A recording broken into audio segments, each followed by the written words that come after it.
Je suis gros, je suis noir, je suis efféminé. Dans la communauté gay, je suis vraiment la dernière des souches, quoi. C'est trop étrange, quoi. Tu reçois un message, j'ai envie que tu m'écrases, t'es genre quoi? Moi, il y en a un, il m'a carrément dit qu'il voulait que, genre, limite, je l'étouffe avec ma graisse, genre. Arrête. Ouais, vraiment. Mais les gens sont ouf quand même. Tout le monde qui a ses corps sculptés, etc., et que toi, tu l'as pas, que tout le monde se met torse nu. Et en gros, c'est comme si tu as une certaine pression à devoir toi aussi retirer ton t-shirt. Peut-être que dans cette communauté, on a un peu oublié qui on était. Et que finalement, on se retrouve avec des endroits qui sont censés être des safe spaces, qui deviennent des endroits juste ultra toxiques. Ouh là là, c'est la décadence. La colère de Dieu va s'abattre sur la France.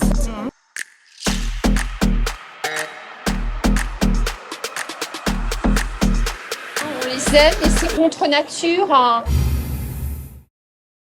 Bonjour et bienvenue dans le tout dernier épisode de cette saison 2. Contre nature. C'était le dernier contre nature. C'était le dernier contre nature de cette saison. Et donc, pour clôturer cette saison, on a pensé que ce serait intéressant de faire un thème sur la grossophobie dans le milieu gay. Yes. C'est un thème dont on ne parle peut-être pas assez et qui impacte vraiment beaucoup de gens. Et il y a beaucoup trop de tabous autour de ces questions. Donc, on va vous laisser vous présenter votre prénom et un pronom. Et puis, on va rentrer direct dans le vif du sujet. Ok, je commence? Oui. Ok, ben moi je m'appelle Yocast, j'ai 27 ans. Mais en vrai de vrai, on peut me considérer comme elle, enfin je m'en fous en vrai de vrai, mais je suis un homme. Donc du coup, si les gens sont plus à l'aise à me dire elle, c'est cool, il n'y a pas de problème. Et je fais des vidéos sur YouTube, je raconte ma vie, mes expériences, les bonnes comme les mauvaises, avec toujours le rire et la bonne humeur. Donc voilà. Trop bien. Et moi, du coup, c'est Gaëtan, j'ai 30 ans, mon pronom c'est il. Je travaille au Conseil économique, social et environnemental, donc plein de sujets différents, environnement, sociaux. Très engagé quoi. Très engagé, on essaye en tout cas. Ouais. Et du coup, très intéressant de parler sur ces sujets-là, effectivement. Entrons dans le vif du sujet. J'ai envie de dire, déjà commençons par une question toute simple. Est-ce que d'après vous, il y a de la grossophobie dans le milieu queer ou gay ? À mort. Et genre, à mort. Totalement. Moi, j'ai découvert un peu tout ce délire de la grossophobie, sur les applications de rencontres. Là, ma première altercation que j'ai eue avec un homme, c'était clairement, il m'a dit, moi, je veux pas de gros.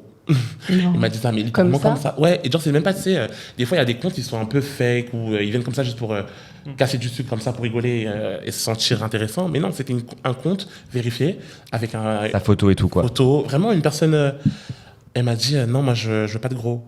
Après, le problème, c'est que quand on reçoit ce genre de message, on sait pas trop comment se placer parce qu'on peut se dire, les goûts et les couleurs, ça se discute pas. Mais je pense qu'il y a une façon de dire. Bah, quand même, oui. Il y a une façon de dire.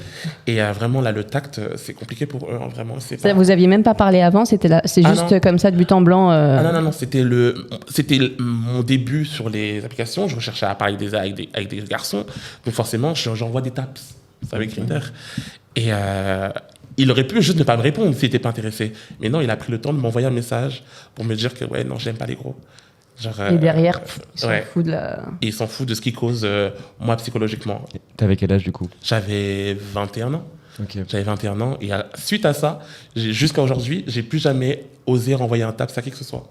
Un tap, c'est quoi ? En gros, c'est comme un whiz sur MSN. Un whiz. T'as la référence. Ah oui, on est la même génération. On a la rêve, parce que les whiz aujourd'hui, ça va plus. Non, c'est comme un petit salut quoi. Ouais, un petit salut. En gros, pour dire je suis intéressé. C'est un tap quoi. Voilà, c'est comme ça. Ok. Mais moi, je peux aller même plus loin que toi parce que parfois on reçoit. Enfin, moi, j'ai déjà reçu des messages sans même solliciter une demande auprès de quelqu'un. Ah oui, si. Quelqu'un va juste m'envoyer. Ça m'est arrivé il y a pas si longtemps que ça. Quelqu'un m'a dit. Il faudrait que tu enlèves ton poids sur Grindr en l'occurrence en me disant cache-le parce que t'as une belle gueule mais ton poids fait qu'on n'a pas forcément envie de te parler. C'est d'une violence inouïe. Les gens sont en mode c'est un conseil quoi, genre tiens j'ai un petit conseil pour toi. Mais surtout t'avais pas matché avec cette personne.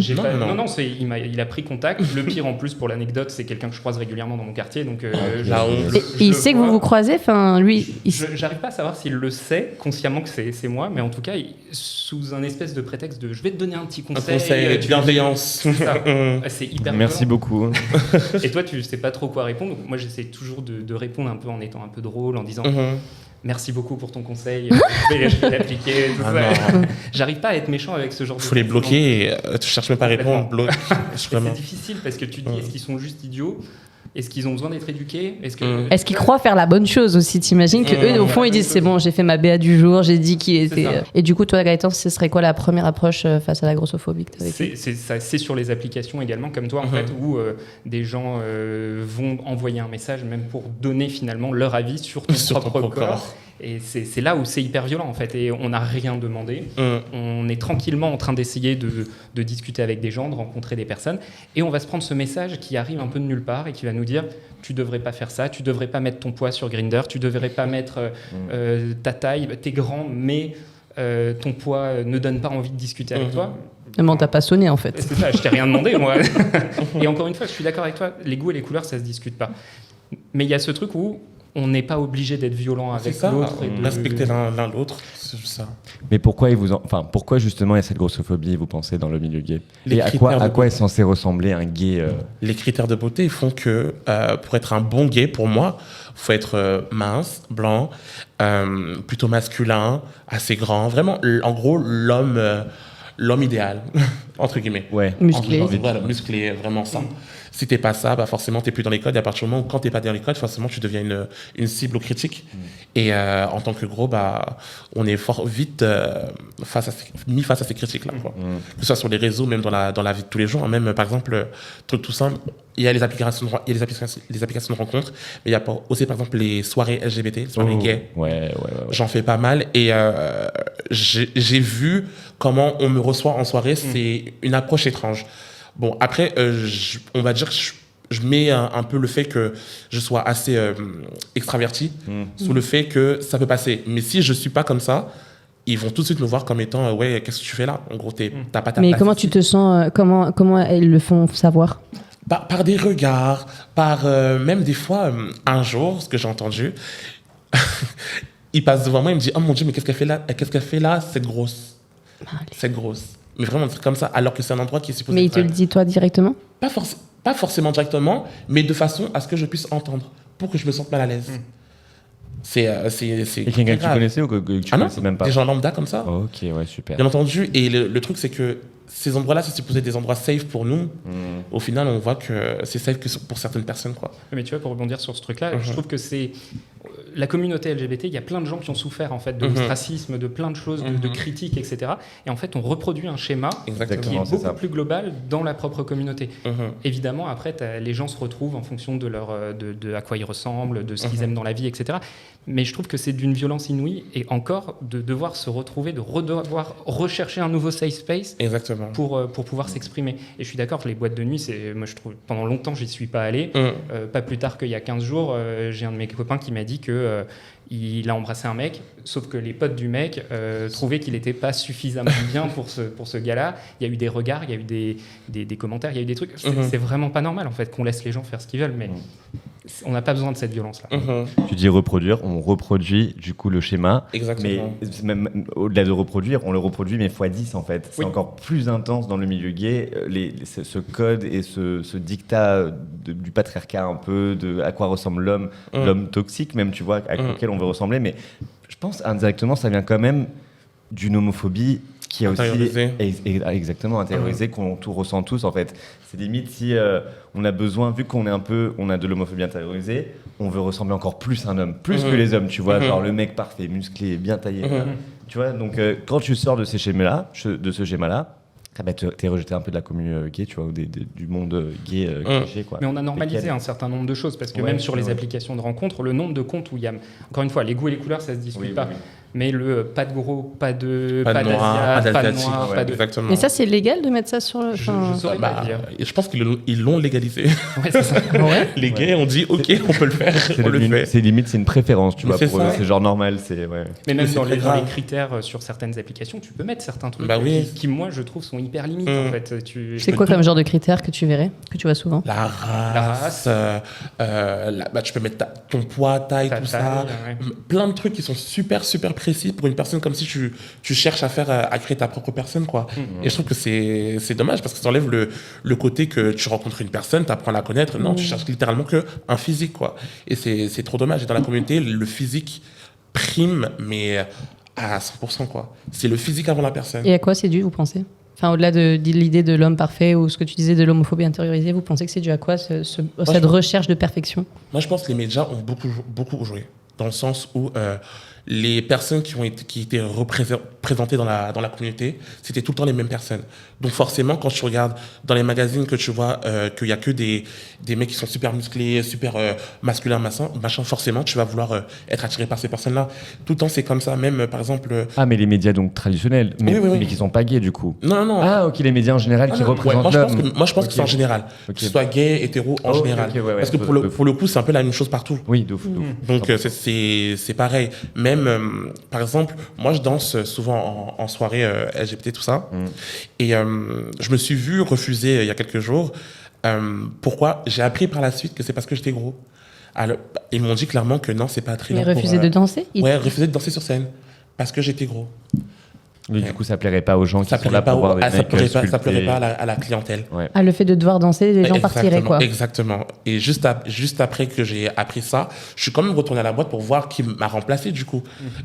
Et je tombe sur une personne super musclée, mince, chip and dance, tout ça. Je me suis dit, OK. Quelle surprise. Wow. Tu t'y attendais pas du tout. Ouais, exactement. Non, donc voilà, quoi. Et c'est un endroit safe, ça? C'est un endroit LGBT? Ouais, c'est un endroit LGBT. Et censé être safe? Censé être safe. Qu'on connaît tous et toutes? Que vous connaissez tous et toutes. Bah, tu peux le dire, hein, c'est Moi, je vais me mettre dans les problèmes, je vais me la Ah non, pas dans les problèmes. non. T'as bien raison. Mais bon, Là, moi, j'ai été creusé jusqu'à ce que. Mais... Non, mais s'il y a quelque chose à dénoncer, faut le dire aussi. Hein, mais t'as bien raison. Et je pense que beaucoup savent, de toute façon. Oui. Après, il n'y a pas non plus 1000 endroits. On se dira après, parce que du coup. On se dira après. Yes, ok.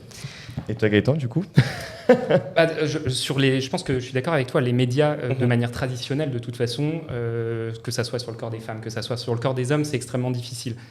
Moi, je pense qu'il y a vraiment, effectivement, de l'homophobie un peu intériorisée, où, effectivement, un homme doit être un homme dans la communauté LGBT. Je pense qu'on est dans une espèce de revendication, et en fait, peut-être que dans cette communauté, on a un peu oublié qui on était. Et qu'on a un peu oublié que la base de cette communauté, c'était la bienveillance, c'était l'inclusion, et que finalement, on se retrouve avec des endroits qui sont censés être des safe spaces, qui deviennent des endroits juste ultra toxiques. Et je pense que pour les personnes qui sont en surpoids, et en plus, je ne parle pas de surpoids parfois qui sont très, très, très grands, ou qui... Voilà. Juste le fait d'être différent, ça va poser problème à certains, et ils vont nous le faire savoir, très gratuitement. Et différent, c'est quoi? C'est de ne pas avoir des abdos et de... Pas avoir des abdos, et puis par exemple, pour te donner un exemple, aller en boîte de nuit et ne pas se mettre torse nu, aujourd'hui, j'ai l'impression que c'est une exception. Oui, mais chez les gays, c'est quelque chose de grave. T'arrives, tout le monde est torse nu. Genre, tout le monde. Et tu sais, je fais les deux, je fais hétéro, gay des fois, etc. Chez les hétéros, personne ne se déshabille. Mais c'est que chez les gays. Oui, mais chez les hétéros, il y a aussi les mecs et les meufs, tu vois, donc c'est... Enfin, je suis pas en train de défendre le truc, quoique ça me choque pas plus que ça, mais... Chez les hétéros, t'as quand même les mecs et les meufs, donc forcément pas tout le monde. Moi, je crois que chez les lesbiennes, je pense qu'aussi un petit peu, mais je t'avoue que je suis pas légitime pour vous dire parce que je sors pas assez dans le milieu. Mais je sais pas, la dernière fois qu'elle est sortie. Il y en a qui se déshabillent. Oui, mais je pense pas que ce soit au point. Mais qui restent en. Oui, en bra, quoi, en soutien. Mais après, je pense pas que ce soit comme au niveau des gays où c'est vraiment. Déjà, je pense qu'il y a plus de diversité des corps et tout. Franchement, il y a 15 jours, il y avait le tournoi international de Paris avec plein de sports différents. La soirée hyper sympa et tout. Mais j'étais hyper surpris de voir autant de mecs torse nu. En fait, t'avais l'impression que la clé d'entrée, c'était de se mettre torse nu. Et surtout qu'ils ont tous le même physique. Ouais, enfin, quand tu dis torse nu, non, mais c'est ça la question. Quand tu les as vus, est-ce qu'ils avaient tous le même physique ou pas? Ah oui, bien sûr. Okay. C'est tous des mecs qui passent beaucoup de temps à la salle de sport, et tant mieux pour eux, franchement. Il y a pas de problème. Mais du coup, toi-même, tu te sens sûr et tu te dis, est-ce que je suis à la bonne place? Est-ce que j'ai envie d'être dans cet univers-là? Est-ce que j'ai envie d'y rester? Est-ce que j'ai envie de continuer à sortir là-dedans? Donc, il faut te trouver des potes aussi qui t'acceptes tel que tu es, et c'est comme ça que tu ne perds pas confiance. Mais j'ai l'impression que tu dois te battre pour pas perdre confiance, en fait, finalement. Et c'est ce schéma-là que je trouve hyper triste, en fait, de devoir se battre pour être qui tu es, en fait. Ouais, de ouf. Et dans ces soirées, est-ce que ça vous est déjà arrivé justement d'enlever votre haut? Ah non, moi jamais. Jamais. Moi non, pas parce que genre j'ai honte, parce que en général je m'habille pas de vêtements, mais c'est juste que en fait cette partie là pour moi c'est grave sensible. Donc du coup si je me mets torse nu, on peut me toucher à tout moment et je vais être excité dans la soirée. Donc, donc je voudrais pas. Mais sinon si c'était pas comme ça, j'aurais grave plus. Mais ça c'est parce que t'as vachement confiance en toi, j'imagine. Ou est-ce que t'as confiance en toi? Est-ce que tu considères? J'ai grave confiance en moi, j'ai grave confiance en mon corps et en ce que je peux apporter. Mais le truc, c'est que je peux comprendre que pour une personne qui n'est pas comme moi, ça peut être compliqué d'atterrir dans un endroit comme ça et que tu vois que tout le monde qui a ces corps sculptés, etc., et que toi, tu l'as pas, que tout le monde se met torse nu. Et en gros, c'est comme si tu as une certaine pression à devoir toi aussi retirer ton t-shirt, mais tu n'es pas assez à l'aise pour le faire, donc tu le fais pas. Et au final, tu te sens mal pendant c'est comme quand tu vas à la piscine et que tu dis est-ce que j'enlève le haut Exactement, c'est exactement la même chose. Mais après, je pense que aussi, pour pas les incriminer, je pense que ils ne voient pas le mal, en fait. Ils ne voient pas le mal, parce qu'en vrai de vrai, ils s'amusent juste, et tant mieux, et ils ont raison. Ils ont travaillé pour leur corps, ils veulent le montrer, ils ont raison. Mais le truc, c'est qu'ils ne pensent pas à ce qui pourrait engendrer chez d'autres personnes. Je pense que c'est un peu ça le problème. Bon, à part quand ils viennent te faire la remarque directement.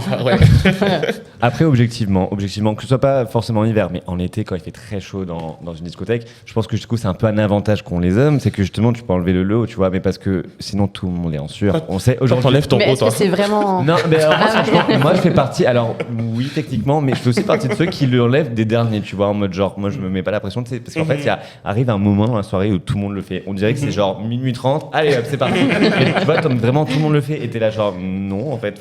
Donc moi je suis. En fait, mais toi, c'est parce que t'aimes pas suivre la foule, toi. J'aime pas suivre la foule. Et surtout, le pire, c'est qu'il y a des gens qui viennent, ils font et tu l'enlèves. Mais oui. C'est bon, c'est l'heure. Et je fais, en fait, pas du tout. Déjà, ne me touche pas. Consentement, zéro. Moi, ça me saoule encore plus. Du coup, je le garde. Mais oui, finalement, en fin de soirée, je l'enlève aussi parce que moi, c'est plus franchement parce qu'il fait chaud. Tu vois, là, comme il fait chaud aujourd'hui, moi, ça m'aide beaucoup à ne pas ressentir autant de chaleur. Ouais, mais t'imagines du coup la pression de quelqu'un qui est pas forcément à l'aise avec son corps et qui a aussi chaud que toi et qui du coup se dit qui meurt de chaud. Qui meurt de chaud et qui dit. Mais je suis d'accord avec toi aussi sur le fait que en fait il faut pas mettre tout le monde dans le même sac, c'est-à-dire qu'il y en a qui font ça très librement et aucun problème. Pour frimer quoi. Ce qui est plus gênant, c'est les petits regards. Le mec qui va se mettre torse nu, qui va te regarder et qui va te lancer un regard de bas en haut, en te faisant comprendre un peu que lui, il peut le faire, mais inconsciemment, toi, tu t'es pas autorisé à le faire. Et si tu le fais... Mais c'est vicieux, ça, non ? Il y aura un petit problème, quoi. C'est hyper vicieux. C'est un peu vicieux, ouais. C'est carrément vicieux.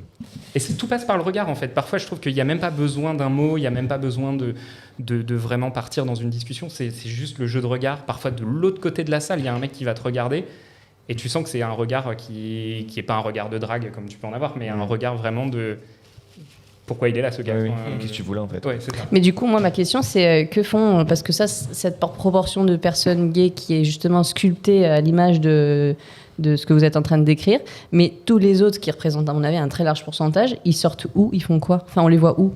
Et je pense à part, par exemple, une communauté berze où ils sont, tu vois, mais... Je pense qu'ils sortent dans les mêmes endroits. Je vois là, ça fait 1 an à peu près, je suis allé dans une équipe de basket parce que j'avais besoin de reclaim my body, tu vois. Enfin, ce truc de mon corps, il m'appartient. Je vais rejouer au basket, je vais me remettre dans le sport. Et je me suis créé un groupe de potes qui est hyper bienveillant. Et donc, on sort dans ces endroits-là, mais je me sens inclus dans cet entourage. Donc, j'ai l'impression qu'il y a une protection autour de moi.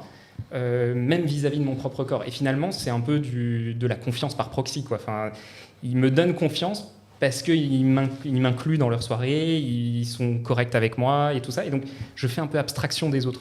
J'arrive à faire cette abstraction. Pour toi, c'est pas forcément du coup la soirée, c'est le groupe avec lequel t'es et qui peut te protéger, avec qui tu te sens bien, quoi. Même si t'as des regards ou quoi, t'es dans ton groupe, quoi. C'est ça. D'où l'importance d'avoir ce groupe, cette communauté. Il y a quelques années, j'étais pas du tout dans ce truc un peu communautaire, de protection et tout ça. Et je le suis devenu parce que je me suis rendu compte que le safe place, c'est pas forcément un lieu, c'est aussi des personnes. Exactement. C'est ça. Toi aussi, c'est comme ça ? Ouais, c'est pareil. Mais le truc, c'est que moi, je pense que j'ai un peu forcé au fait que mon entourage, justement, commence à comprendre qu'il y a certaines choses qui peuvent me blesser. Moi, par exemple, dans mon entourage, je suis le seul gros, mais mon entourage est composé genre à 90% de gays. Que des gays issus de tout horizon, tout âge. Mais le problème, c'est qu'au tout début, ils avaient des paroles qui étaient très, très, très déplacées envers ma personne. Par exemple, quand, vous savez, on est entre potes, on montre les mecs avec qui on parle, etc. etc. Et un jour, il y en avait un de mes potes qui était tombé sur un mec qui était gros sur son profil. Il a dit « Ah non, moi je peux pas. Ah lui, c'est un mec, c'est un gros, je peux pas. Ah non, non, non. » Mais devant moi. Waouh. Genre littéralement devant moi. Et à ce moment-là, c'est là où je me suis dit, au tout début, j'avais pas trop la force et la confiance en moi de dire que ce que tu dis, c'est pas bien. Alors c'est mon pote, hein, mais je me suis dit, bon, vas-y, je vais laisser, je vais passer. Et un autre jour, ça s'est reproduit. Et là, je me suis dit, non, c'est assez. Si tu veux qu'on continue à être amis, il faut que tu arrives à me respecter. Je te demande pas d'aimer les gros. Si tu n'aimes pas les gros, c'est pas grave. Mais je te demande juste du respect. Tu peux pas dire ça devant moi, en sachant que je suis gros, en sachant que je me bats tous les jours pour m'aimer, et aussi contre le fait que les gens incriminent, critiquent les gros. Je peux me battre contre tout ça. Et toi étant mon ami, tu dis la même chose derrière un mec, tu vois, c'est nul. Et au fur et à mesure, il a commencé à comprendre, et au fur et à mesure, il a évolué, et au fur et à mesure, c'est devenu cette safe place, tu vois.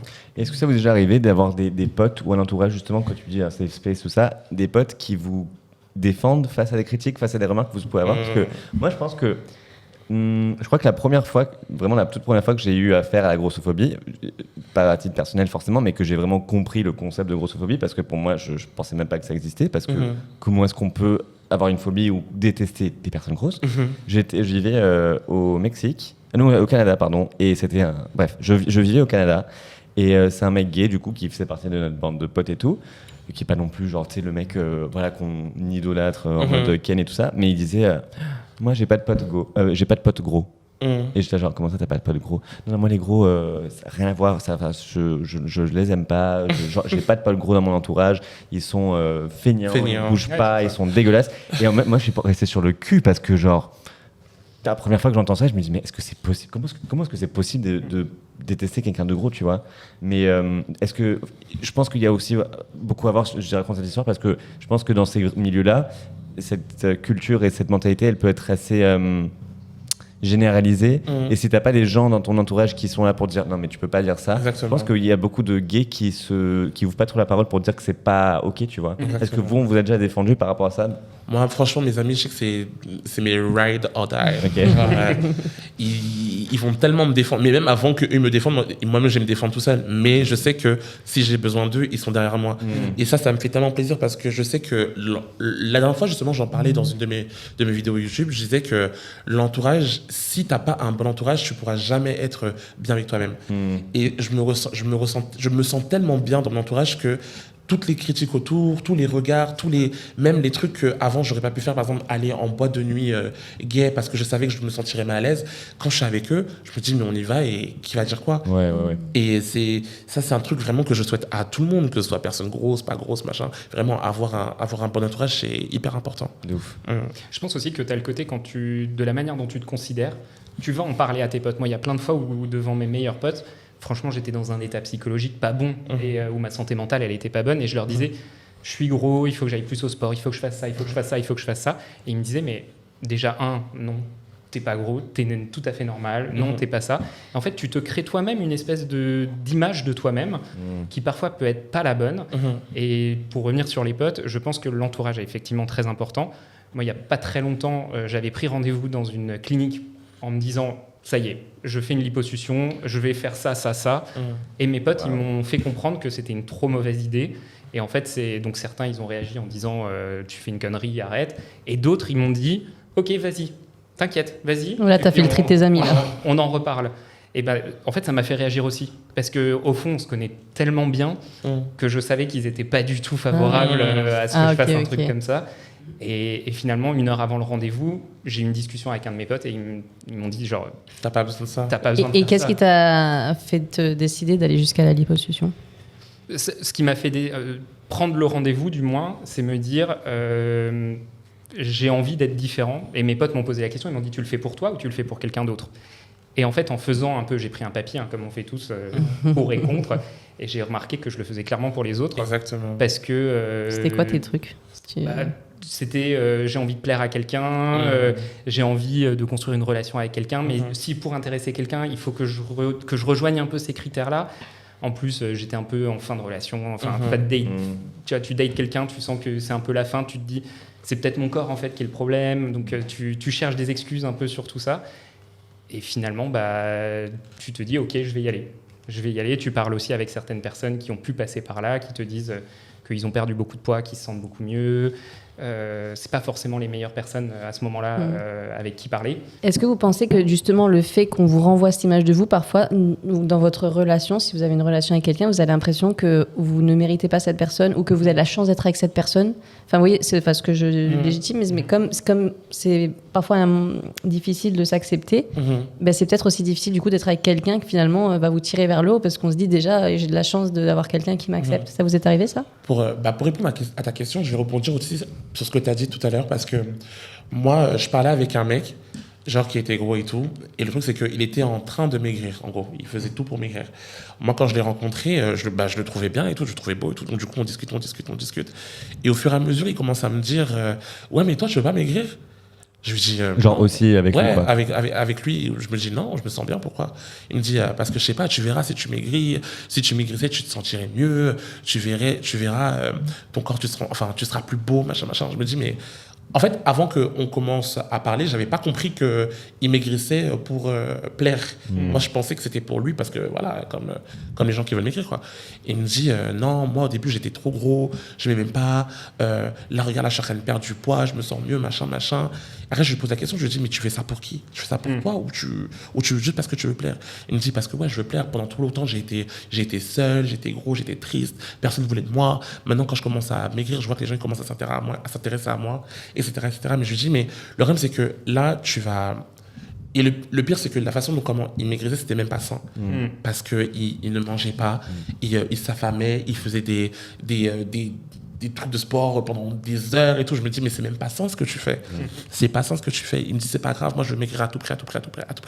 Le truc, c'est que je lui dis que là, le truc, c'est que tu es en train de perdre du poids, mais arriver à la fin du poids que tu voudrais perdre, déjà, peut-être qu'il y a possibilité que tu ne voudras même jamais t'arrêter, tu voudras continuer. Et en plus de ça, est-ce que tu auras fait la paix avec toi-même? Parce que si tu ne t'aimes pas en étant gros, c'est pas en étant mince que tu vas t'aimer. Exactement. Et c'est trop compliqué de parler avec un mec qui a cette mentalité-là parce que tu n'arrives même pas, en fait, à avoir une conversation évoluée ou enfin à aller voir plus loin.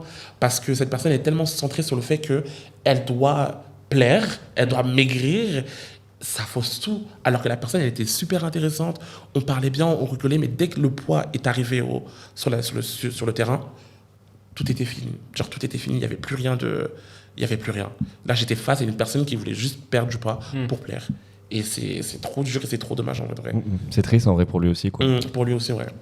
Mais sur les relations, je pense que c'est qui tout double, parce que moi, j'ai commencé à prendre du poids à un certain moment où j'ai senti que je pense effectivement en termes de santé mentale, j'étais pas au top. Et à ce moment-là, je fréquentais quelqu'un qui a commencé à contrôler mon alimentation.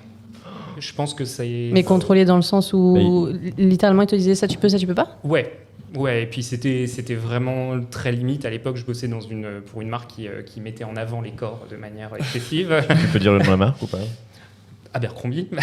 Ah oui, d'accord. Je pensais que tu allais dire Weight Watchers, un truc du genre. Non, c'était clairement Abercrombie. Et je me suis retrouvé avec ce mec qui m'avait un peu vu comme le mec de chez Abercrombie. Et franchement, il me dit, si je mangeais quelque chose, il me disait, bah, ça, c'est pas bien, tu devrais pas manger ça, tu devrais pas manger ça. Et en fait, ça m'a déclenché des crises de boulimie où j'allais acheter un paquet de chips à l'épicerie du coin, j'allais dans ma cave et je mangeais le paquet de chips d'un coup. Pour ne pas qu'il te voie. Pour pas qu'il me voie. Et en fait, ça a déclenché un certain nombre de trucs, ça m'a fait grossir aussi, jusqu'au moment où ça a créé des conflits, en fait, dans notre couple sur le poids. Et ça s'est fini dans le drame, évidemment. Mais genre quand t'allais au restaurant, par exemple, il te disait ça, évite, ou il te disait carrément, oui. Prends pas ça? Non, il me disait ça, évite, ou il me conseillait des choses en me disant, si tu manges ça, c'est mieux. C'est toujours camouflé sous le sens de la bienveillance et tout, alors que derrière, c'est pas bienveillant du tout. Et c'est violent parce que tu te construis avec cette image qu'en plus, quand j'étais dans ma vingtaine, il y a ce truc un peu de... Tu sais pas trop qui tu es encore, tu essayes de comprendre comment tu fonctionnes dans les relations. Et le fait d'avoir quelqu'un comme ça en face, c'est d'une violence inouïe, encore une fois. Et vous êtes restés combien de temps ensemble, du coup? On est restés 3 ans ensemble. Ah, mais c'est quand même beaucoup. Pendant 3 ans, il t'a dicté ce que tu mangeais? Non, pas pendant 3 ans, c'est arrivé vers le milieu de la relation. Et pourquoi, du coup, tu crois? Parce que est-ce que t'avais le même poids pendant les 3 ans ou est-ce que t'as pris du poids? Et c'est quand t'as pris du poids qu'il t'a dit attends. Ouais. Okay. Comme si ça avait changé la valeur de ta personne en fait. C'est ça. Mais je pense que c'était lui-même qui était complètement insécure et qui était pas bien avec lui-même et donc il a projeté un truc sur moi et c'est hyper triste. En fait, j'étais limite triste pour lui, quoi. Enfin, à la fin, maintenant avec le recul, j'ai 10 ans de plus, je me dis hyper triste pour lui d'avoir mal considéré quelqu'un pour une question de poids. On fait une toute petite pause dans l'épisode pour parler bien évidemment du sponsor de notre podcast. Qui est Waterdrop. Waterdrop. Est-ce qu'on a besoin de parler de Waterdrop ? Ben, on en a parlé dans chaque épisode, mais bon, si c'est le seul épisode que vous avez vu, on va en parler vite fait. Yes. Ce sont des capsules, donc comme ça, des micro-drinks que vous mettez dans votre eau, qui va vous donner du goût à l'eau.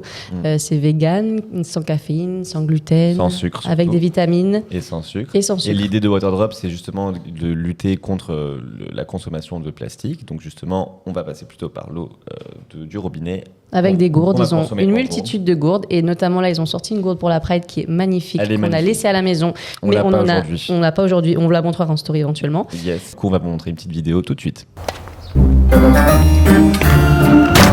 Fini le plastique plein de sucre avec Waterdrop. Sans sucre, moins de plastique. Et donc, vous avez 10% de réduction avec le code promo PAINT10. On vous met en description le lien. Et vu que c'est l'été, ils ont sorti des micro-drinks spécial Ice Tea parce qu'on adore tous et toutes boire de l'Ice Tea. Ouais, En donc, été, ça c'est rafraîchit citron, bien. pêche et myrtille. Yes, qui sont trop bons là. Avec un petit On les a glaçon. goûtés chez nous, ils sont super bons, Comme il très faut. rafraîchissants. Merci beaucoup à Waterdrop d'avoir sponsorisé cette première saison de Contre Nature. On espère qu'il y en aura d'autres. Et donc, on retourne à l'épisode. Et aujourd'hui, est-ce que vous êtes célibataire ? Est-ce que vous êtes encore à la recherche ? Est-ce que vous voulez être en couple ? Est-ce que vous êtes sur les applications ? Ou comment ça se passe votre dating life s'il y en a une ? Parce que vous n'êtes pas obligé de vouloir être avec quelqu'un. Moi, je suis célibataire, je recherche pas. J'avoue qu'à un moment donné, je recherchais, mais en vrai, c'est compliqué. Parce que le problème, c'est que moi, je rassemble trop de facteurs qui sont négatifs. De cri. Non, pas négatif. Non, mais pas négatif, oui, mais- pour Non, dans la communauté. Dans la aux communauté. yeux Non, pour moi, des c'est- gens. Pour moi, Oui. c'est positif de dingue. Oui, des oui, oui. oppressions et Ouais. des... ouais. Voilà. Mais tout ça, c'est trop compliqué. Je suis gros, je suis noir, je suis efféminé. Dans la communauté gay, je suis vraiment la dernière de souche, quoi. Donc, c'est un peu compliqué, même sur les applications gays, par exemple, je rencontre que des fétichistes, des mecs qui veulent me voir comme ça tout le temps. Je leur dis, mais je sais que je suis pas une femme, je suis un garçon. Ils me disent, ouais, mais moi, je veux te voir en femme. Je leur dis, non, c'est pas possible, tu vois. Donc, c'est trop compliqué. Les mecs que je rencontre, c'est que soit ce sont des fétichistes, soit ce sont des mecs qui aiment bien les gros. J'ai découvert les chasers. Vous savez, c'est quoi? C'est quoi ça? En gros, C'est des gens qui chassent des. Enfin, pas qui Ouais. chassent, mais. Ouais, en gros, des minces qui aiment bien les plus gros. Ok. Ouais. Je connaissais pas, j'étais choqué. Il m'a envoyé, il m'a dit chaser for you, un truc Mais comme c'est une ça. caractéristique genre d'une personne ouais. qui dit moi je suis un J'aime les chaser. gros, je- genre. Oui, mais c'est un fétichiste. Ouais, Enfin, c'est un un fétichiste. Un fétichiste, ouais, Ok. fétichiste des gros. T'as genre. même une application qui existe Ah, quasiment ouais. que pour ça. Enfin, Mais ouais, il y a une application où en fait c'est que des bears et des personnes qui sont Ah. en surpoids. Oh, et wow. du coup, t'es un peu. Moi, j'ai été choqué par ce truc-là. Ça m'est arrivé il y a pas si longtemps que ça, où t'as des mecs qui t'envoient un message et en fait qui veulent se faire écraser sous ton poids. Oui. Et je suis genre. Mais Mais comment tu le formules ça? J'ai envie de me Et faire. j'ai envie de me Mais faire ils le écraser disent, par ton mais poids, 100%. Après, si ça va dans des couples, c'est très bien, mais Bien sûr. c'est Oui. juste que c'est Mais en bizarre termes de de. première approche, c'est trop étrange, quoi. Tu reçois un message, j'ai envie que tu m'écrases, t'es genre quoi? Comment ça? Il y en a un, il m'a carrément dit qu'il voulait que, genre, limite, je l'étouffe avec ma graisse, genre. Arrête. Ouais, vraiment. Mais les gens sont ouf quand même. Après, pour combien? Non, Après, Pour le franchement, bon si c'était un truc qui m'intéressait, je l'aurais fait. hein. oui, mais mais voilà. s'il a un délire chelou, c'est son problème, mais tant qu'il le paye. Voilà, exactement. Non, mais. Mais c'est le culot surtout, moi je trouve Oui, le culot oui, des oui, gens oui, oui. qui te contactent, soit pour t'insulter ou soit pour te demander un truc. T'as Alors rien ça, demandé. c'est une agression en soi. Mais ça doit Ouais, marcher. S'ils le font, c'est que ça marche. Bien sûr, Mais- il y a des... Mais après, je pense que, comme j'ai dit, il y a sûrement des kiffs que des gens aiment. Oui. Oui, Peut-être mais- que ça peut nous choquer, nous, mais il y en a d'autres pour qui... Non, mais quand tu as établi déjà un lien de confiance, mais quand de prime abord tu te dis étouffe-moi avec ta graisse, c'est quand même très chelou. Hein. Enfin, De toute façon, après, les applications de rencontres gays, je pense même pas que c'est vraiment là pour avoir de réelles rencontres. J'ai l'impression que c'est plus devenu ça. C'est plus devenu maintenant un moyen d'avoir son crew, quoi. Donc, du coup, c'est pour ça que les gens sont beaucoup plus trash et honnêtes avec leurs envies. Et je pense que de manière générale, la vie pour rencontrer des gens à Paris est hyper compliquée. Le nombre de fois où moi je rencontre des mecs, en fait, ils sont indisponibles émotionnellement. Tu te rends compte que c'est hyper compliqué. Et c'est là où je partage complètement ce que tu dis avec le fait que les applications, c'est clairement un coup d'asseoir, quoi. Enfin, je trouve que c'est hyper compliqué de rencontrer quelqu'un vraiment qui va prendre le temps d'apprendre à te connaître. Je suis peut-être trop romantique, hein, j'en sais rien, mais... ça dépend peut-être de l'appli Non, aussi, mais non? Je pense que les applis sur- qui sont plus. Et aussi Je sais pas. des personnes, je pense. Ouais. Oui, personnes. Surtout des personnes, je pense.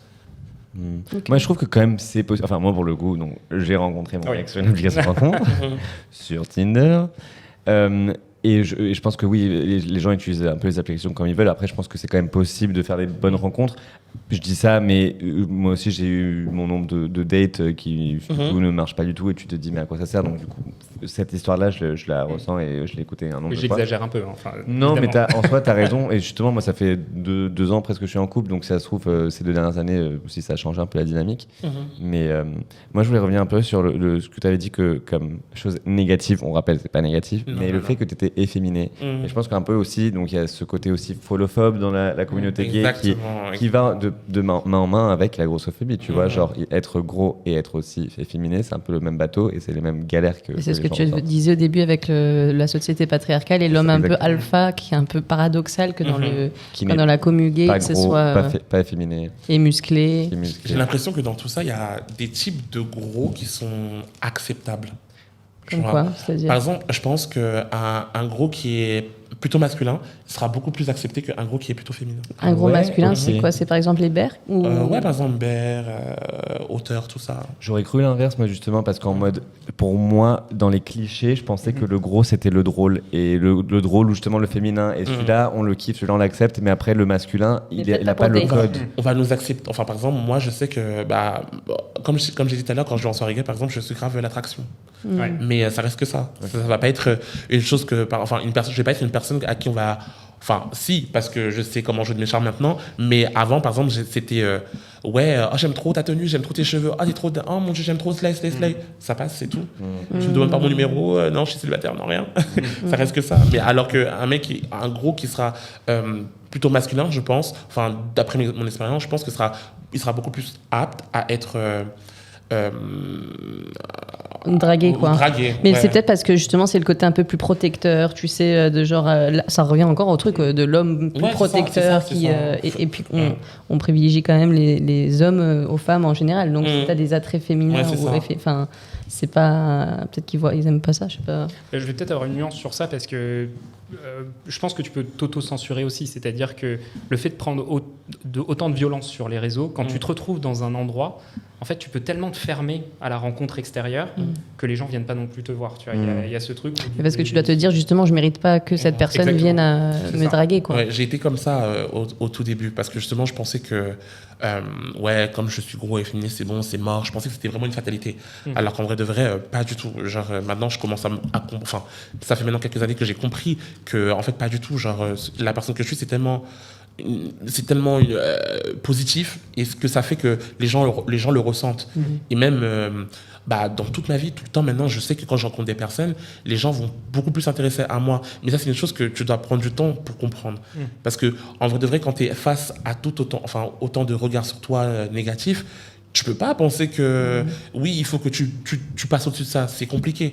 Donc en vrai de vrai, il faut juste patienter et prendre du temps pour avoir confiance en toi. Et bien t'entourer et tout exactement, ça. Ça aussi, exactement. Et c'est tout ça qui t'aide à pouvoir montrer la réelle personne que t'es, quoi. Peut-être apprendre aussi à s'entourer des bonnes personnes parce que quand tu arrives à Paris, moi je suis arrivé à Paris à 18 ans, j'avais tellement peur d'être seul que je me suis entouré de franchement tout le monde. Toute personne qui voulait bien être dans mon cercle d'amis pouvait rentrer dans mon cercle d'amis. Mais gay, tous gays. Gay ou non gay. Okay. Mais au bout d'un moment, j'ai fait un tri où je me suis dit attends non, enfin tu dois pas accepter que les gens te traitent mal, tu dois pas accepter certaines choses et donc tu restes avec des personnes qui finalement ont un truc positif pour toi. Et ça concerne aussi le fait d'avoir un peu de poids ou quoi, tu vois, et tu laisses finalement les gens qui sont comment dire sympas avec toi vis-à-vis de ça en fait, qui t'acceptent tel que tu es. Du coup, tu fais ce tri. Du coup, est-ce que tu as plus d'amis hétéros ou gays? J'avais plus d'amis hétéros et là ça s'est renversé parce que avec le basket. Ton asso de basket, c'est un truc gay. C'est une asso LGBT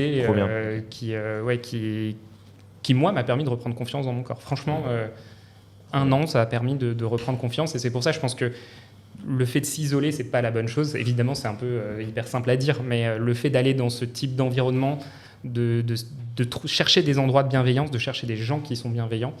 Au final, au bout d'un moment, ça marche, tu te crées un petit groupe et puis tu avances en fait. Parlons de représentation et du fait qu'on ne voit jamais d'hommes gays gros en soi, non, qu'ils soient connus ou non, déjà qu'ils soient connus encore moins, mais que ce soit les magazines ou dans les médias ou quoi, on ne voit jamais de gros gays, quoi. L'homme gros, en fait, mais là je vais peut-être faire une généralité plus grosse que plus importante que juste le monde gay. L'homme gros est toujours l'homme drôle, en fait. Quand tu regardes que toutes les émissions, que ça de TF1 jusqu'au film, l'homme gros est juste l'homme drôle, en fait. Et j'ai l'impression que ça s'applique aussi à la communauté LGBT, en fait, et chez les hétéros, peu importe. Et je trouve ça hyper dommage, en fait. En fait, il faudrait trouver une solution pour rallier, que tout le monde se sente safe dans un espace et qu'on ne soit pas jugé par rapport à... Enfin, c'est pas hyper naïf ce que je dis.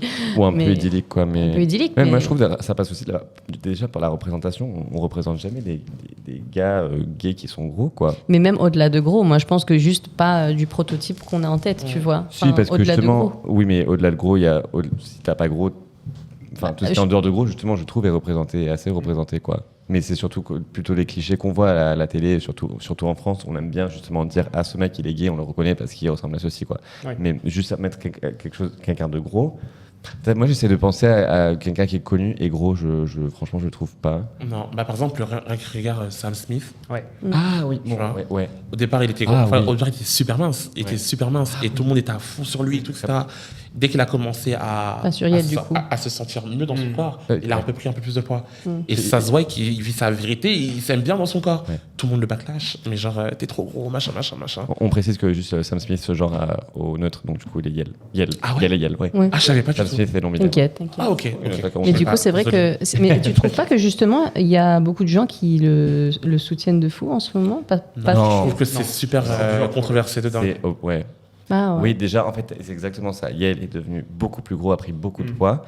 Et en plus, s'habille beaucoup plus de façon provocatrice. Et Yel a tout à fait le droit de faire ce qu'elle veut. Ce qu'elle veut.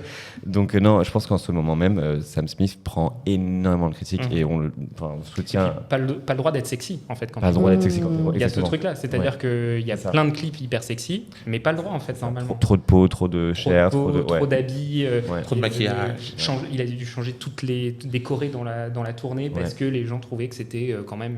Il pouvait pas se permettre avec son corps. Moi, je suis allé le voir il y a 3 semaines et il monte son cul quand même. Il monte son cul, genre il fait un booty shake. Enfin, on voit beaucoup le corps de Sam Smith dans son concert. C'est trop bien. Moi, quand je vois par exemple à ses débuts et maintenant, j'ai l'impression que là, Yel est beaucoup plus heureux avec ce qu'elle fait. Donc, on devrait être content pour ce qui se passe maintenant que son passé, quoi. C'est un très bon exemple, pour le coup, j'avais même pas pensé, mais oui. Et est-ce que, par exemple, si là vous allez en date avec quelqu'un, est-ce que vous appréhendez ce qu'on va penser de vous déjà d'un point de vue physique avant même de ce que vous allez dire ou pas? Est-ce que vous avez un peu cette appréhension? Pour moi, ça dépend de la vibe du gars, en fait. C'est-à-dire qu'en fonction de comment on a chatté un peu avant, je vais sentir si c'est plutôt quelqu'un avec qui je me sens safe ou pas. Par contre, c'est vrai que je vais faire attention à comment je m'habille. Je vais pas mettre un truc hyper près du corps. Je vais faire attention à des petits détails. Si ça se trouve, le gars en face, il s'en tape complètement. Enfin, il aura même pas vu que j'ai essayé de faire un effort ou quoi que ce soit. Mais pour moi, c'est important parce que sinon, je vais même pas profiter du moment. Je vais juste penser à tiens, ma chemise, il faut qu'elle soit comme ça. Mon t-shirt, il faut qu'il soit comme ça. Je vais avoir un bourrelet qui dépasse, un truc. Enfin, tu fais attention à tout et tu profites même plus de l'instant présent, quoi. Donc ouais, je vais faire hyper gaffe. Moi, je suis très, très cash de base. Donc, du coup, je lui dis bien, t'as vu que j'étais gros, t'as vu tout ça, t'as vu que je me maquille, t'as vu que je m'habille comme ça, nanana. Comme ça, on est sûr certain. S'il me dit oui, je dis ok, c'est bon, c'est parti. Et quand j'arrive au date, je suis full au max comme d'habitude. Et s'il me dit que ah non, j'avais pas vu, écoute, la bloquer et bonne soirée. Donc, vraiment, je préfère être direct dès le début, comme ça, moi, je vais pas tomber dans un truc où je commence à kiffer la personne et au final, ça fonctionne pas et c'est moi qui en souffre, que je préfère vraiment que ce soit direct dès le début, quoi. Ouais, mais la charge mentale que ça demande, ça, parce que quand tu penses qu'une personne lambda qui se pose pas forcément de questions sur son physique va juste au rendez-vous, kiffe, et que là, vous, par exemple, vous pourriez être en train de dire, mais qu'est-ce qu'on va penser, qu'est-ce que je mets, est-ce qu'il faut que je rende mon ventre, je peux pas prendre ci, je peux pas prendre ça, enfin, c'est... Ouais. Après, peut-être que tout le monde le fait aussi. Oui, c'est-à-dire tout le monde a un peu peur du premier date. Oui, mais pas à ce niveau, peut-être. Sur des détails différents. Vous, c'est par rapport au poids et tout ça. Ouais. Les autres, c'est par rapport à... Mais toi, j'imagine aussi, tous les premiers dates, tu te dis genre, il faut que je sois ceci, il faut que je... Mais c'est sûr qu'on n'a pas le poids du tout en tête. Par exemple, dire, t'as bien vu que je suis gros, c'est une violence envers soi-même qui est forte, quoi. Ah non, moi, je vois pas ça en violemment. Moi, je vois ça plutôt... Enfin, pour moi, c'est ma réalité, tu vois. C'est pas comme si j'avais honte de qui je suis. Je suis gros, je suis efféminé, je m'habille comme ça, c'est ma vérité, tu vois. Ouais. Donc, je préfère que, en le disant comme ça, entre guillemets, normalise la chose, tu vois. C'est pas violent. Moi, pour moi, c'est juste qui je suis, en fait. Tu vois, donc, si tu es prêt à me voir, tu acceptes qui je suis. Donc, du coup, tu seras amené à voir tout ça, quoi. Mais en dehors des applis de rencontre, où est-ce qu'on peut rencontrer, enfin, où est-ce que vous pensez qu'on peut rencontrer d'autres personnes pour des dates et dans des espaces safe où vous vous sentez à l'aise? Moi, je sais pas, c'est compliqué. Ah, moi, franchement, très honnêtement, je passe quasiment que par les applications ou par Instagram. Instagram, c'est vraiment le... Ah, tu slides dans les DM? Ouais. Non, on slide dans mes DM. Désolé. Okay.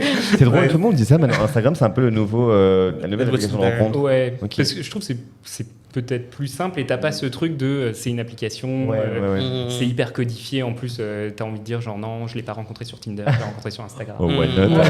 No shame. Hein. C'est comme les gens qui se sont rencontrés sur Grindr, genre avec une honte. Bah, oui, c'est fait pour ça. Moi, je trouve que c'est grave une fierté. Hein. Ouais. Genre, vous avez réussi à dépasser le délire de la preuve que ça peut marcher. Mais grave, c'est grave stylé. Mais oui. Mais ouais, du coup, plutôt les applications quand même. Moi, par exemple, je sais que si je sors dans un bar ou je sors en boîte ou quoi, je vais avoir un mur autour de moi. C'est-à-dire, je suis avec mes potes, mais je vais pas du tout considérer le monde autour, en fait. Je vais pas parler aux gens. Je peux, mais pas dans une démarche forcément de drague, parce que je vais tellement me dire déjà qu'est-ce que pensent les gens autour de moi, qu'est-ce que pensent comment les gens vont me recevoir, que du coup je me mets un peu cette barrière. C'est trop dommage parce que tu sais, au tout début moi aussi je pensais comme ça. Donc du coup j'allais voir personne, je me disais en mode oui c'est marrant, mais je t'assure qu'en vrai de vrai tu peux être étonné, mais genre étonné de dingue. Des mecs que tu penses que ils s'intéresseront jamais à toi, ils s'intéressent à toi de dingue, genre en mode ils vibe genre. Et vraiment faut y aller, faut casser ce mur et tu vas aller vers les gens. Vraiment. Qu'est-ce qu'on pourrait faire du coup concrètement pour lutter, j'ai envie de dire, pour diminuer, pour éduquer les gens sur la grossophobie? Déjà, moi, je pense qu'il faudrait que les gens comprennent que être gros, c'est pas être obèse. Parce qu'il y a des gens qui pensent que quand t'es gros, comme je disais tout à l'heure, oui, t'es feignant, machin. Alors que, je vais prendre mon cas, je danse, mais genre, à en mourir. Je danse, je transpire de dingue et tout, je fais des activités de dingue et je mange peu, et tu vois. Mais je suis quand même gros, c'est parce que je suis comme ça, tu vois, c'est ma morphologie, c'est mon sang, je suis comme ça.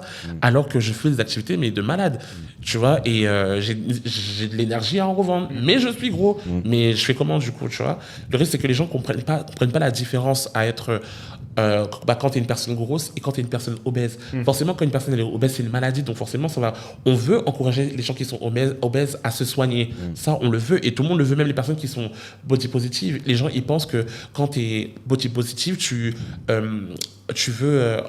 encourages les gens qui sont obèses à rester obèses, alors que pas du tout. Les gens ne comprennent pas. Il faut vraiment déjà que les gens ils comprennent que les personnes grosses ne sont pas obèses, les personnes grosses ne sont pas malades, les personnes grosses sont dragables. Ils ne doivent pas être les comiques de service. Exactement. Mais comment on fait communiquer ce message? Par quel biais? J'étais en train de penser, limite, on le fait dans les applications de rencontres où on met des messages, je sais pas, mais comment... Moi, je réponds à chaque fois que j'ai une sorte d'agression sur Grindr, sur Tinder, où j'ai un commentaire sur le poids. Moi, je réponds à chaque fois, mais je le fais aussi dès que quelqu'un se comporte mal avec moi. Je cherche l'explication et je cherche à dire les choses, parce que je me dis, si on se dit tous ensemble, on va leur répondre. Peut-être que ça va en faire changer certains, peut-être qu'ils vont se remettre en question peut-être pas, mais j'ai un peu cet espoir de me dire les gens peuvent changer, les gens peuvent comprendre que tu leur as fait mal et ne pas reproduire un schéma. Donc toi, très pédago, quoi. J'essaye. Et en vrai, c'est quand y penses, même sur Paint, tu vois, plus on va faire aussi de la représentation avec des vidéos, avec une diversité c'est ce qu'on essaye de faire au maximum, une diversité de profils gays, entre guillemets, et plus tu sais qu'il y a quelqu'un qui va s'identifier à une de ces personnes, puisque finalement, c'est à travers la visibilité qu'on se sent parfois plus à l'aise aussi, parce qu'on se dit qu'on n'est pas anormaux et que c'est complètement valide d'être comme on est, quoi. Donc je pense que du coup, dans les médias aussi, ça passe par ça, comme on disait tout à l'heure, de montrer plus de corps, la diversité des corps, et puis justement célébrer toute cette diversité. Il n'y a pas de hiérarchisation de plus mince à plus gros comme étant meilleur ou moins bon, quoi. C'est parce que je pense pas... Bon, après, c'est un peu fataliste de penser comme ça, mais moi, je pense pas que les non-gros, ou les personnes qui sont grossophobes vont changer. Moi, je pense clairement pas. Mais pour moi, ce qu'il faudrait, c'est que les personnes grosses s'assument plus et se montrent plus. Ah, mais c'est dur et quand tout le parlent monde. plus. C'est difficile à dire. Ouais. C'est super dur, mais il faut le faire parce que c'est comme ça que déjà on va montrer qu'on est plus présent et c'est comme ça que les personnes grossophobes déjà comprendront qu'on n'est pas juste des victimes en fait. Parce que le truc c'est que quand par exemple toi tu te bats sur les réseaux à dire ouais j'aime mon corps, je suis gros machin, mais que t'es seul et que derrière t'as un gros qui dit faut que je maigrisse pour plaire à tous les minces. Non mais on fait comment? Tu vois, on recule Du empowerment. Ouais, c'est ça. C'est ça, il faut que vraiment les gros commencent à aimer leur corps. C'est ça qu'il faudrait qu'on fasse pour moi. Et après, il y a ce truc aussi, comme tu disais tout à l'heure, les clichés en fait qui vont avec, de la personne qui est malade, de la personne qui fait pas de sport, de la personne qui va pas à la salle de sport. Les regards, ils sont partout, parce que même pas que dans la communauté gay. Tu vas à la salle de sport, tu vois les mecs qui te regardent parce que tu transpires, parce que tu machin, parce que... C'est ridicule. C'est trop... Ça, je comprendrais même pas. Attends, j'ai pas compris, c'est quoi? En gros, les personnes qui sont déjà musclées, qui sont à la salle, toi, t'es gros, tu vas aller à la salle pour perdre du poids, tu subis des regards, des moqueries, des trucs bizarres, alors qu'au final, t'es gros, tu veux perdre du poids, tu devrais pas m'encourager. Même, il devrait même pas y avoir d'interaction, parce que chacun fait son truc, quoi. Ouais, je comprends pas. C'est trop bizarre. Mais c'est difficile de les éduquer, ces personnes. C'est pour ça que je dis que les grossophobes ne changeront pas. Non, justement, moi je suis pas d'accord. Parce que, enfin, je suis d'accord. Il faut l'être dans la vie.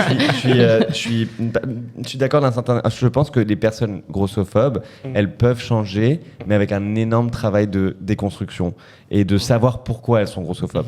Et tu vois, je pense que quand tu viens à l'origine de mais j'ai cette haine ou ce dégoût envers les personnes grosses parce que justement j'ai suivi ce système de patriarcat, j'ai suivi ce système de masculinité toxique, j'ai aussi suivi ce système de homosexualité un peu refoulée parce que je ne ressemble pas à l'homme blanc, hétéro que veut la société. Je pense que si tu as ce travail de déconstruction derrière, tu peux réussir à te dire en fait, je suis grossophobe pour ça et c'est pour ça que je ne devrais pas l'être. C'est des personnes qui ont une ambition de déconstruction, et il n'y en a pas beaucoup, qui peuvent arriver à justement ne plus être grossophobe. Regarde, imaginons que tu es une personne qui n'est pas grosse, qui est, on va dire, entre guillemets, le stéréotype de l'homme idéal, on va dire, et tu es entouré que de ça. Autour de toi. À quel moment la personne va se penser qu'il faut que je me déconstruise, tu vois? La toxicité amène la toxicité et genre ça va rester. Pour rebondir là-dessus, moi quand j'écoute ça, parce que je le vis pas, donc mais pour le coup je peux comprendre, j'ai l'impression presque qu'on parle d'un truc de Mean Girls, tu sais, genre où t'es dans un lycée avec ton clan et que dès que tu trouves quelqu'un, et tu sais c'est toujours ce truc de se cacher un peu derrière les autres, et donc en fait si t'as le leader qui dit que ça c'est pas bien, tout le monde le back up, et en fait je pense que ce qui serait primordial, c'est justement qu'il y ait une personne dans le groupe qui remette un peu en question et qui dise non mais là c'est con, mais une personne dans un groupe qui dit non mais ça c'est pas normal. Mais même justement c'est la majorité qui l'emportera en fait par rapport à ça, à moins que tu sois le leader de ce groupe à la limite, mais c'est comment on fait pour avoir c'est une culture tellement ancrée au plus profond que c'est pas aussi simple.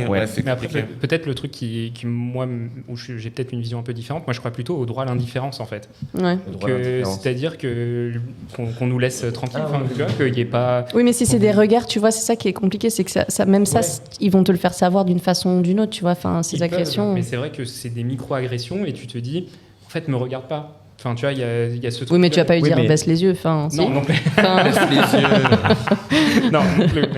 Mais tu as ce truc de se dire, genre, et si on s'acceptait tous, en fait? C'est utopique. C'est utopique, mais moi j'ai un peu cette utopie mais je suis hyper positif. T'as raison, il vaut mieux. Ouais, et puis je pense que c'est sur tout ce que tu disais. Je pense que le mieux, c'est de comprendre la puissance que chacun a en lui et que tu es beau tel que tu es, et vraiment, et c'est pas tu dois pas aller tendre vers une beauté qu'on attend, parce que la vraie beauté c'est toi avec toi-même, et tu vas attirer des gens qui sont comme toi au final. Et je sais que c'est facile à dire, je sais que c'est facile, mais tout ça vient par beaucoup de temps, s'entourer des bonnes personnes, être dans un environnement safe. Dès lors où vous ne vous sentez pas à l'aise dans votre environnement, partez, parce que c'est pas vous le problème, et on voudrait changer de l'intérieur, mais restez dans des environnements où vous sentez-vous toujours et bien. Exactement, je suis d'accord. Et ciao les gens qui vous font sentir, c'est tout quoi. Après bon, c'est simple, c'est plus simple à dire qu'à faire, mais c'est sûr. Du coup, vu qu'on arrive à la fin du podcast, si vous avez un message à faire passer aux jeunes ados ou aux jeunes adultes qui sont grosses et qui déjà ne s'acceptent pas, mais surtout se sentent rejetés, se sentent non inclus dans la société, dans la communauté LGBTQIA+, et surtout dans la communauté gay, quel message est-ce que vous avez envie de leur faire passer? à tous mes confrères et consoeurs grosses et gros, sachez que vous êtes beaux, belles et tout ce qui est au milieu entre. Vraiment, vous êtes incroyables. Mais après, attention, si vous voulez maigrir, c'est pour vous et pas pour les gens. Ok, donc du coup, soyez confiants et allez vers les gens, sortez, amusez-vous, habillez-vous, maquillez-vous, tout ce que vous voulez, faites, vous comptez et vous devez représenter la communauté gay vous aussi. Donc du coup, allez-y. Yeah. Yes. En conclusion, moi, la seule chose que je peux dire, en plus de ce que tu dis, qui est juste ce qu'il faut dire, c'est entourez-vous des bonnes personnes. Exactement. Entourez-vous des personnes qui vous font vous sentir bien. Entourez-vous des personnes qui... pas forcément même votre famille, parce que parfois la famille n'est pas un soutien non plus, mais construisez votre propre famille, essayez de trouver des gens qui vous sentent, enfin, qui vous valorisent et avec lesquels vous vous sentirez bien. Et en fait, c'est comme ça qu'on construit sa vie. Donc, trouvez les bonnes personnes pour vous sentir bien. Exactement. Et être gros, c'est pas être moins bon, c'est pas être moins bien, c'est pas être tout ça. Donc, c'est être normal. Faut, voilà. Et même extraordinaire. Et Quoi, normal. Encore mieux, en fait. On dit tout l'inverse, c'est encore mieux, en fait. Mais en tout cas, merci beaucoup à tous les deux de nous avoir partagé vos témoignages. Et surtout, c'est un gros sujet dans la communauté gay. Ouais, je pense que on va pas s'arrêter là. Gros sujet. Je sais pas. Oui, en soi, oui. Mais c'est vrai que c'est un sujet qu'on reprendra dans le futur parce qu'il faut qu'on qu'on le décline aussi parce qu'avec les femmes, c'est un peu aussi... Il y a d'autres problématiques aussi. On t'a pas demandé si justement chez les lesbiennes c'était un peu pareil, mais je pense que chez les mecs... Ce sera pour un autre épisode. Mais je pense que chez les mecs gays... Ouais, je pense qu'on fera ça aussi, on déclinera... Pour la prochaine saison, du coup, parce que c'était le dernier épisode. C'est le dernier épisode de Contre Nature. Du coup, on se dit à bientôt. Nous, on fera peut-être un podcast à deux. Et puis, ou cet été, à la rentrée, on ne sait pas. En tout cas, c'est la fin pour l'instant. Si vous en voulez, dites-le, parce que comme ça nous motivera à en faire davantage. Et si vous écoutez sur Spotify, s'il vous plaît, mettez-nous 5 étoiles, ça nous aide beaucoup. Et sur YouTube, un commentaire, abonnez-vous, tout ça. Voilà, en tout cas, merci d'avoir écouté. Et merci surtout aussi à Waterdrop, qui, grâce à Waterdrop, a sponsorisé donc toute la saison de Contre Nature. Sans qui rien n'aurait été possible. Donc voilà, un grand merci à Waterdrop. Et on merci. se dit à la rentrée. Tu veux non, je voulais aussi remercier toutes les personnes qui ont participé. Oui, et surtout, vas-y. Je voulais aussi remercier toutes les personnes qui nous ont fait confiance sur ce podcast et qui sont venues partager leurs histoires. Yes, leurs témoignages. Et aussi, on veut saluer et remercier l'équipe technique Balsamiq Productions d'avoir cadré aussi bien semaine après semaine. On vous adore. C'est clair. Et on se voit peut-être j'allais dire l'épisode suivant, on se voit peut-être à la prochaine saison. On se dit, c'est les plus longs au revoir. C'est les plus longs au revoir de la live. On coupera beaucoup. Bref, mais on vous aime beaucoup. À la rentrée, on se voit pour une autre saison sur Contre Nature. Merci beaucoup à tous et à toutes d'avoir écouté. Bye. Au revoir. Ciao, ciao.